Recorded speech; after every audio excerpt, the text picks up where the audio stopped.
بسم اللہ الرحمن الرحیم، السلام علیکم، ویلکم ٹو کوئک ریویو۔ اور کوئک ریویو میں آج ہم جو ہے وہ بریفلی ایک ٹاپک کو دیکھیں گے، اور یہ ٹاپک ہے پاکستان سٹڈیز کا evolution of two nations theory, یعنی کہ دو قومی نظریہ جو ہے، اس دو قومی نظریے کا آج ہم ارتقا دیکھیں گے۔ ہم یہ دیکھیں گے کہ کس طرح جو ہے وہ سٹیپ بائی سٹیپ اس ٹو نیشن تھیوری کی ایولیوشن ہوئی، اور اسی ٹو نیشن تھیوری کے اوپر پھر جو ہے وہ تقسیم ہوئی ہندوستان کی۔ تو اس لحاظ سے یہ بہت زیادہ امپورٹنٹ ہے۔ امپورٹنٹ کیوں ہے؟ کیونکہ اگر ٹو نیشنز تھیوری نہ ہوتی، یعنی دو قومی نظریہ نہ ہوتا، جس کا آج کل خاص کر کے بہت زیادہ چرچا بھی ہے، تو اگر یہ نظریہ نہ ہوتا تو الٹیمیٹلی ہندوستان کی جو تقسیم ہے وہ نہ ہوتی۔ تو ہندوستان کی تقسیم ہوئی اسی لیے کہ دیکھیے، اگر ہم بات کرتے ہیں ہندوستان کی، تو ہندوستان کے اندر دو قومی نظریہ کیا کہتا ہے؟ دو قومی نظریہ یہ کہتا ہے کہ ہندوستان کے اندر دو بڑی قومیں آباد ہیں، ایک مسلمان ہیں اور دوسرے جو ہیں وہ ہندو ہیں۔ تو یہ دو بڑی قومیں جو ہیں وہ ہندوستان کے اندر آباد ہیں، باقی اور بھی ہیں، سکھ بھی ہیں، پارسی بھی ہیں، عیسائی بھی ہیں، لیکن یہ دو بڑی قومیں ہیں جو کہ یہاں سٹارٹ سے آباد ہیں۔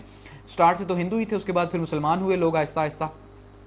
تو یہ دو قومیں جو ہیں یہ ہر لحاظ سے ایک دوسرے سے الگ ہیں، ہر لحاظ سے ایک دوسرے سے جدا ہیں، چاہے ان کے ہیروز کی بات کریں، چاہے ان کے جو ہے وہ کلچر کی بات کریں، ٹریڈیشنز کی بات کریں، چاہے ان کے مذہب کی، ہر چیز جو ہے وہ ایک دوسرے سے جدا ہے۔ تو جب ہر چیز ایک دوسرے سے جدا ہے تو پھر الٹیمیٹلی کیا کہ یہ ایک دوسرے کے ساتھ کیسے رہ سکتے ہیں؟ اس کی اگزامپل یوں، ایک ہندو بچے، کہا جاتا ہے کہ ہندو بچے نے جو ہے وہ قائد اعظم سے ایک بار پوچھا کہ بھائی آپ پاکستان کیوں بنانا چاہتے ہیں؟ تو قائد اعظم نے یہ کہا کہ اس بچے سے کہا کہ جاؤ پانی ایک گلاس میں لے آؤ۔ تو وہ پینے کے لیے پانی ایک گلاس میں لے کے آئے، تو قائد اعظم نے کیا کیا جی، اس گلاس سے آدھا پانی پیا اور باقی آدھا گلاس اسے دے دیا اور کہا کہ یہ پانی پیو۔ تو اس بچے نے وہ پانی پینے سے انکار کر دیا اور کہا کہ میں یہ گلاس کیسے پانی کا پی سکتا ہوں، کیونکہ یہ آپ کا ہے اور آپ مسلمان ہیں اور آپ کا جھوٹا ہے۔ ٹھیک ہے، تو انہوں نے کہا اسی لیے ہم پاکستان بنانا چاہتے ہیں۔ اب وہ کہ اس میں کتنی سچائی ہے، لیکن حقیقت یہ ہے کہ اس سے حقیقت عیاں ہو جاتی ہے کہ جب ہم ایک دوسرے کا جھوٹا نہیں پی سکتے، کھا سکتے، ایک دوسرے کے ساتھ بیٹھ نہیں سکتے، تو پھر اس کا مطلب ہم ہر چیز سے جدا ہیں،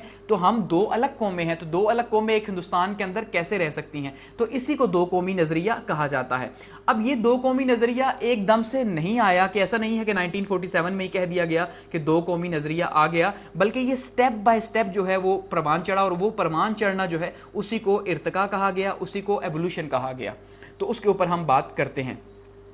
اب جیسے میں نے کہا کہ ٹو نیشنز تھیوری کیا ہے، کہ ہندوستان کے اندر دو قومیں آباد ہیں، ایک مسلمان ہیں اور دوسرے ہندو ہیں، اور یہ ہر لحاظ سے ہندو جو ہیں مسلمان ایک دوسرے سے جدا ہیں۔ تو جب یہ ہر لحاظ سے جدا ہیں تو یہ ایک ساتھ نہیں رہ سکتے۔ اب اس کے آغاز کی اگر ہم بات کریں تو ہم یہ کہتے ہیں کہ اس کا ایولیوشن جو ہے وہ اسی ٹائم ہو گیا تھا۔ قائد اعظم سے ایک بار پوچھا گیا تھا 1944 میں، انہوں نے ایک خطاب میں کہا تھا، ٹھیک ہے، کہ بھائی پاکستان اسی دن وجود میں آ گیا تھا جس دن مالابار کا جو ساحل تھا اس کے اوپر پہلے شخص نے اسلام قبول کیا تھا۔ اب اس بات کو ذرا سمجھیے گا کہ یہ کس طرح سے قائد اعظم بتانا چاہ رہے ہیں دو قومی نظریے کو، کہ بھئی مالابار کا جو ساحل ہے بمبئی کے ساتھ، جو کیرلا کا جس کو کہتے ہیں، تو وہاں پہ جس دن پہلا شخص مسلمان ہوا، اور پہلا شخص وہاں پہ، کیونکہ ہم یہ جانتے ہیں کہ ٹریڈ کی غرض سے عرب جو ہیں وہ وہاں پہ آیا کرتے تھے اور وہاں سے مسالے وغیرہ لے کے جایا کرتے تھے، تو ان کی پریچنگ سے یا ان کو دیکھ کے جو شخص مسلمان ہوا، تو اس کا مطلب اس نے ایک نئی آئیڈیالوجی جو ہے اس کو ایکسپٹ کیا، اور وہ نئی آئیڈیالوجی یہاں ہندوستان کے کلچر کے اندر موجود نہیں تھی۔ تو اس کا مطلب جب نئی آئیڈیالوجی کو ایکسپٹ کیا تو اسی دن پاکستان بن گیا، کیونکہ پاکستان ایک آئیڈیالوجی کے اوپر بنا، اور وہی آئیڈیالوجی پہلی دفعہ جب ایکسپٹ ہوئی، یہاں پہلے بندے نے کی، تو پاکستان بن گیا۔ قائد اعظم یہ کہنا چاہتے تھے۔ تو اس لحاظ سے اگر ہم بات کرتے ہیں تو ہم یہ کہتے ہیں کہ بھائی جو دو قومی نظریہ ہے وہ تو 712 میں ہی جو ہے وہ اس کی ایک ایولیوشن سٹارٹ ہو گئی، کہ اس ٹائم پہ، جس ٹائم پہ محمد بن قاسم جو ہے، ٹھیک ہے جی، اب محمد بن قاسم آلریڈی میں ہسٹری کے اندر بات کر چکا ہوں کہ بہت سے لوگ انہیں واریئرز مانتے ہیں اور بہت سے لوگ انہیں انویڈرز مانتے ہیں، تو ہم ابھی صرف فی الحال ٹو نیشنز تھیوری کے حوالے سے بات کریں گے، تو اس لیے ہم انہیں جو ہے وہ اسلام کا واریئر ہی مانیں گے، ہم انویڈر نہیں کہیں گے۔ تو محمد بن قاسم جب یہاں پہ 712 میں آئے اور انہوں نے ملتان تک کا علاقہ فتح کیا اور راجہ داہر جو ہے اس کو شکست دی یہاں پہ، تو اس سے یہاں پہ اسلام پھیلا، ٹھیک ہے۔ تو محمد بن قاسم سے لے کے اور آخری مغل حکمران جو یہاں پہ تھا بہادر شاہ ظفر 1857 میں، جب وار آف انڈیپینڈنس ہوئی، ٹھیک ہے، یعنی جنگ آزادی جب لڑی گئی، تو اس ٹائم پہ بہادر شاہ ظفر یہاں پہ تھے، جن کو بعد میں قید کر دیا۔ تو یہ سارے کے سارے جو مغل سلطنت یہاں پہ رہی ہے، مغل حکومت یہاں پہ مسلمانوں کی جو حکومت رہی 712 کے بعد، جو آہستہ آہستہ گریجولی یہاں پہ سٹارٹ ہوئی 1857 تک، تو یہ سارا دو قومی نظریہ ہی تھا، کہ انہوں نے آ کے ہندوستان کی حکومت کو ایکسپٹ نہیں کیا، بلکہ اپنی حکومت یا مسلمانوں کی حکومت یا مسلمانوں کی یہاں پہ ایک ریاست جو ہے وہ قائم کرنے کی کوشش کی۔ تو محمد بن قاسم سے، یعنی اس کا آغاز ہوا 712 سے، جب انہوں نے یہاں پہ اسلام کو لایا اور ملتان تک کے علاقے پہ لوگوں نے اسلام کو قبول کیا۔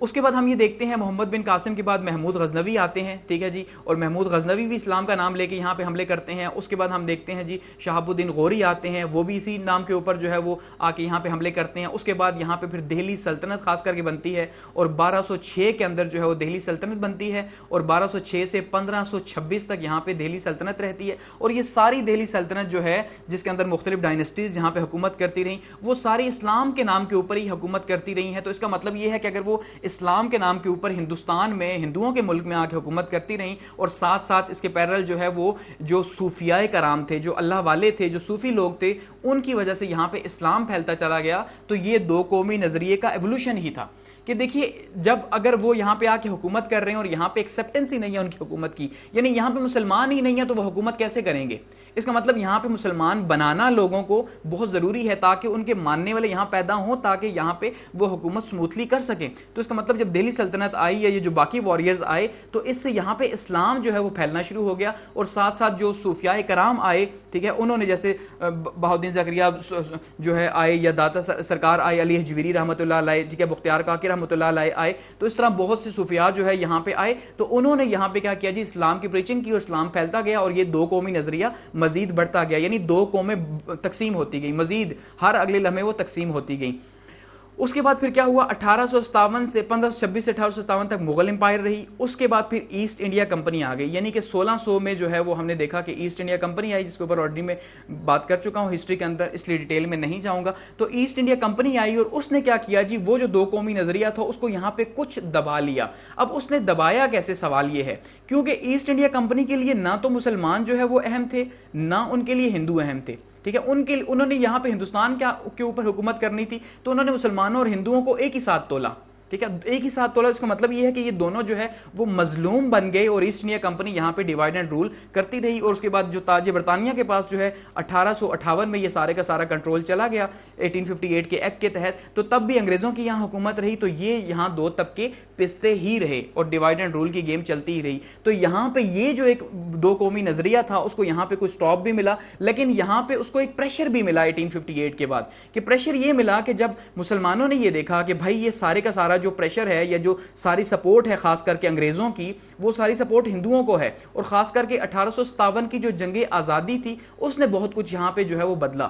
کیونکہ 1857 کی جنگ آزادی کا جو سارا الزام تھا وہ لگایا گیا مسلمانوں کے اوپر, اور کہا گیا کہ مسلمان جو ہیں وہ رسپانسبل ہیں اس وار آف انڈیپینڈنس کے. حالانکہ سارے ٹاپ کے جو لیڈرز تھے وہ سارے ہندو تھے اس میں, ٹھیک ہے, گو کہ مسلمان بھی شامل تھے, لیکن ٹاپ کے لیڈرز ہندو تھے, لیکن الزام مسلمانوں پہ لگایا گیا. اور اس کے بعد جو ہے پھر سر سید جو ہے وہ اس کو آگے لے کے چلے, اور سر سید نے پہلے تو انہوں نے دونوں قوموں کے لیے کام کیا, مسلمانوں اور ہندوؤں دونوں کے لیے, لیکن اس کے بعد سر سید نے پھر سارا فوکس جو ہے وہ مسلمانوں کے اوپر رکھا, ان کی تعلیم و تربیت کے اوپر رکھا. کیونکہ سر سید سمجھتے تھے کہ جب تک مسلمان جو ہے وہ تعلیم حاصل نہیں کریں گے تب تک یہ اپنے پاؤں پہ کھڑے نہیں ہو سکتے, اور جب تک اپنے پاؤں پہ نہیں کھڑے ہو سکتے تب تک یہ اپنے رائٹس جو ہے وہ نہیں لے سکتے. اس لیے جو وار آف انڈیپینڈنس تھی, یعنی یہ جنگ آزادی تھی, یہ ہندوستان کی تاریخ میں بہت اہمیت کی حامل ہے, اور دو قومی نظریے میں بھی اس نے بہت رول پلے کیا. کہ وہ جو پچھلے 100 سال سے انگریزوں کے نیچے حکمرانی اب ہو رہی تھی, اور انگریزوں کے نیچے مسلمان اور ہندو ایک ہو چکے تھے, اور شاید وہ اب یہ انہوں نے سوچنا چھوڑ دیا تھا کہ ہم جو ہے وہ الگ الگ ہیں, جدا ہیں ایک دوسرے سے. لیکن اب یہاں پہ جب سارے کا سارا الزام مسلمانوں کے اوپر آیا وار آف انڈیپینڈنس کا,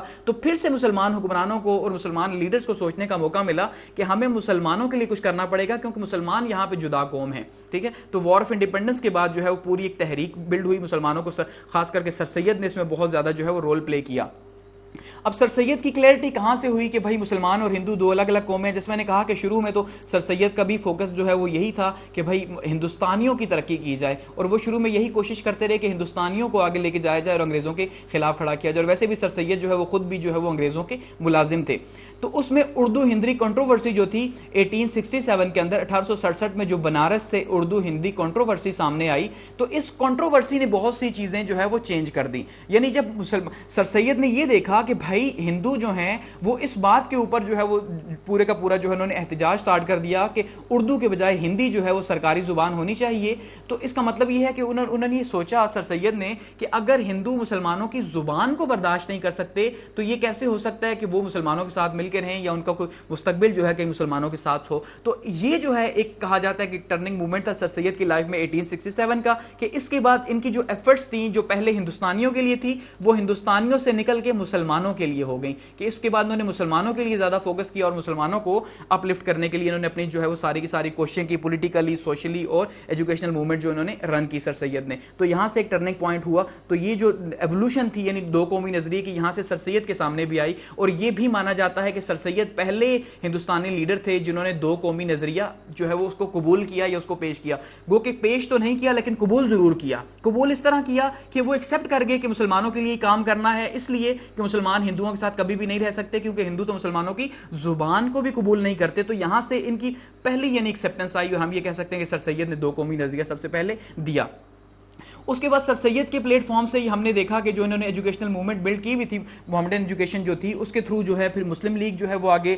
بنائی گئی 1906 کے اندر. انہی کی یعنی کہ سر سید اگر وہ فاؤنڈیشن نہ بلڈ کرتے, ایجوکیشنل موومنٹس نہ لے کے جاتے, ٹھیک ہے, تو اس کے نتیجے کے طور پہ کیا ہے, مسلم لیگ نہ بن پاتی, اور جب مسلم لیگ نہ بن پاتی تو مسلم لیگ ہی پاکستان کے بننے کا سبب بنی. تو الٹیمیٹلی ہم یہ کہہ سکتے ہیں کہ سر سید کی وجہ سے جو ہے وہ پاکستان بنا. ٹھیک ہے, کہ سر سید نے کیا کیا جی, سر سید نے پلیٹ فارم دیا, اس پلیٹ فارم سے مسلم لیگ بنی, اور مسلم لیگ نے کیا کیا, پاکستان حاصل کیا. تو 1906 میں پھر جب مسلم لیگ بنی, اور اس سے پہلے ہندوستان میں 1885 کے اندر جو ہے وہ کانگریس بن چکی تھی. ٹھیک ہے, 1885 میں کانگریس بنی, اور کانگریس اس دعوے کے ساتھ بنی تھی کہ بھائی ہم مسلمانوں اور ہندوؤں کی یعنی پورے ہندوستانیوں کی ہم ایک سیاسی جماعت ہیں. لیکن جب انہوں نے مسلمانوں نے یہ دیکھا کہ 1885 کے بعد سے 1906 تک جو ہے کوئی بھی مسلمانوں کے لیے خاطر خواہ یہاں کام نہیں کیا گیا, تو اس کا مطلب یہ ہے کہ پھر مسلمان یہ سوچنے پہ مجبور ہو گئے کہ بھئی یہ جو کانگریس ہے یہ مسلمانوں کی نہیں بلکہ یہ ہندوؤں کی جماعت ہے. ٹھیک ہے, تو اس وجہ سے پھر مسلمانوں نے 1906 میں اپنا ایک پلیٹ فارم بنانا چاہا.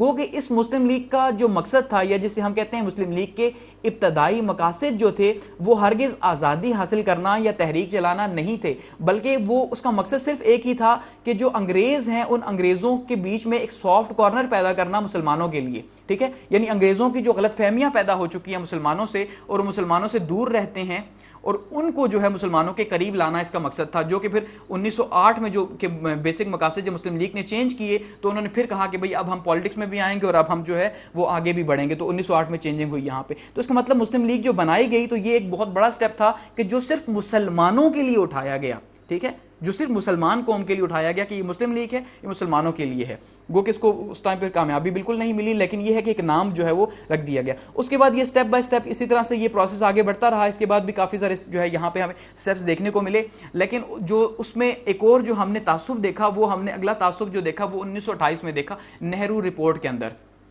کیونکہ اس سے پہلے تو 1916 کے اندر اگر ہم بات کرتے ہیں لکھنؤ پیکٹ کی, تو لکھنؤ پیکٹ میں دوبارہ سے مسلمان اور ہندو جو ہے وہ ایک دوسرے کے قریب آ چکے تھے. اور کیوں قریب آئے تھے, کیونکہ انہوں نے قریب آنا تھا کہ واقعات ایسے ہو گئے تھے کہ انہوں نے انگریزوں کو ٹف ٹائم دینے کے لیے جو ہے وہ ایک ایگریمنٹ کیا تھا لکھنؤ پیکٹ کا, جس میں قائد اعظم کا خاص کر کے بہت امپورٹنٹ رول تھا. تو اس میں قریب آ چکے تھے, جو کہ بعد میں پھر دوبارہ سے جب خلافت موومنٹ چلی تھی 1919 سے لے کے 1923 تک, تو اس ٹائم پہ جو ہے یہ خلافت موومنٹ میں بھی مسلمان اور ہندو ساتھ تھے. لیکن 1923 میں جب گاندھی جو ہیں انہوں نے خلافت موومنٹ سے علیحدگی اختیار کی, تو مسلمانوں کو پھر سے ایک جھٹکا لگا. ٹھیک ہے, اور مسلمانوں نے پھر سے کہا کہ ہمیں اپنی شناخت رکھنی چاہیے. تو 1928 میں جب نہرو رپورٹ آئی, ٹھیک ہے, دہلی پروپوزل جو دیے تھے یہاں پہ مسلمانوں نے, اس کے اگینسٹ میں نہرو رپورٹ آئی, جس میں ساری ہندوستان کی پارٹیوں نے یہ فیصلہ کیا کہ بھئی ہمیں جو نیا کانسٹیٹیوشن ہے, نیا جو آئین ہے, وہ آئین جو ہے وہ کس طرح کا چاہیے. اس میں انہوں نے کچھ پروپوزلز رکھے, جس میں جو قائد اعظم نے یا مسلمانوں نے جو پروپوزلز دیے تھے انہیں بالکل ریجیکٹ کر دیا گیا. تو اس لحاظ سے نہرو رپورٹ امپورٹنٹ ہے کہ اس نے پھر سے تعصب شو کیا یا تعصب بتایا مسلمانوں کے لیے کہ بھائی ایسی کوئی بھی چیز ہم ڈیمانڈ نہیں کریں گے جو مسلمانوں کے حق میں ہو, بلکہ ہم وہ ڈیمانڈ کریں گے جو ہندوؤں کے حق میں ہو, یا خاص کر کے ہندوستانیوں کے حق میں. وہ کہتے تھے لیکن میجورٹی تو ہندوؤں کی تھی, تو الٹیمیٹلی انہیں فائدہ ہونا تھا. پھر اسی کے اگینسٹ میں پھر قائد اعظم نے کیا کیا جی, 1929 میں اپنے جو ہے وہ 14 پوائنٹس دیے تھے, فیمس 14 پوائنٹس, کہ بھئی کوئی بھی کانسٹیٹیوشن ہم ایسا ایکسیپٹ نہیں کریں گے جس میں یہ 14 پوائنٹس جو ہے شامل نہیں کیے جاتے. کیونکہ پھر اب گیم کھل کے سامنے آ رہی تھی اوبیسلی کہ اب انہوں نے اگر ہندوؤں کے لیے ایفرٹ کرنی تھی کانگریس نے, تو مسلم لیگ نے جو ہے پھر ایفرٹ کرنی تھی کس کے لیے جی, مسلمانوں کے لیے. تو پھر جو ہے انہوں نے آگے جو ہے پروسیس کو بڑھایا اور آگے لے کے گئے اس سارے پروسیس کو.